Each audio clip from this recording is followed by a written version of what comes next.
Uruguay. Uruguay is about the size of the country or the size of the state of Washington. So it's a small country. Yeah. Evangelical Christians in general, there's about maybe 3%. Okay. But in my area of town, which is one of the highest concentration of, maybe a 5 to 10 mile radius, and there's around 400,000 people. I mean, they're packed in there. Wow. Sort of tall buildings full of apartments and that kind of thing. Sure. So in my area, there's less than 0.1% that are believers, that are evangelical Christians. Wow. It's very European, very cosmopolitan. And so what you're dealing with is people who think they already know what Christianity is about. And so you have to help people unlearn what they have been taught, or what, has been put in their heads of what is the Bible and that myth about Jesus, and what the Bible actually says and what Jesus actually calls us to.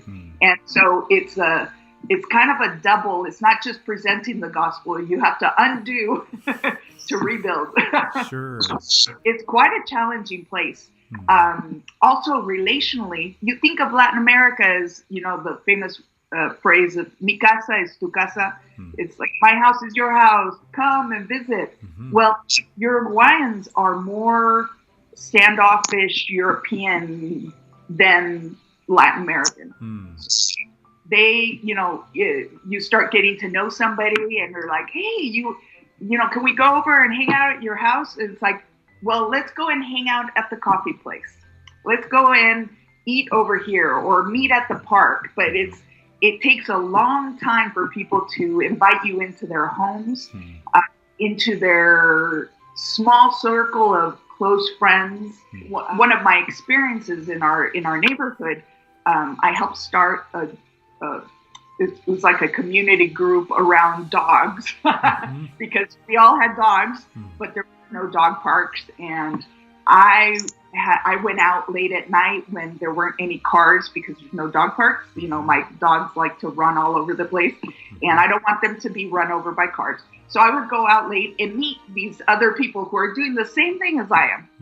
And I start, little by little, I got these people to talk to me and talk to each other and form a group to, keep each other safe. But then it turned into a larger, everybody who had dogs. And, there's the early morning people, the midday people, the night people. I mean, it's a very, now it's a very developed group and lots of connections.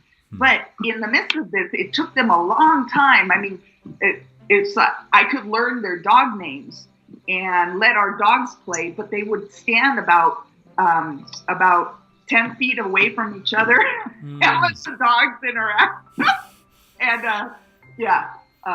And I believe it was a movement of the Lord, that the Lord helped me connect with people. And I know it's because of the Spirit of God that people opened up. But I'm the unofficial pastor of this group, where I'm helping people talk to each other and reconcile and work through petty differences. And on top of that, and I know I'm coming from what the Bible teaches, what Jesus teaches, but people ask me to intervene for them, or even when they're talking about certain subjects, they turn to me and they say, Lynette, what does the Bible say about that? And I love that. They're giving me permission, and that's huge. That's great. So my parents, with this, I thought it was helping them move, and it turned into this huge process of helping them not only change from one house to the next, but also help them enter into this stage of their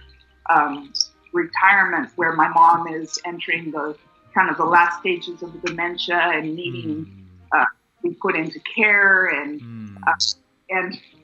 So there was a lot more involved in these last 8 months than just helping them move.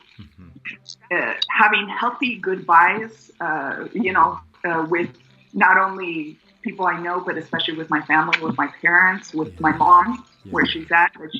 The one thing she has said from the beginning when I started helping them. She said, well, thank you for helping us pack. Thank you for helping us prepare the house. But you need to get to Uruguay. My mom, in her later stages of dementia, has not forgotten God's call on my life. That's good. So that's good. She feels at peace with sending me off to Uruguay. So that's a great blessing.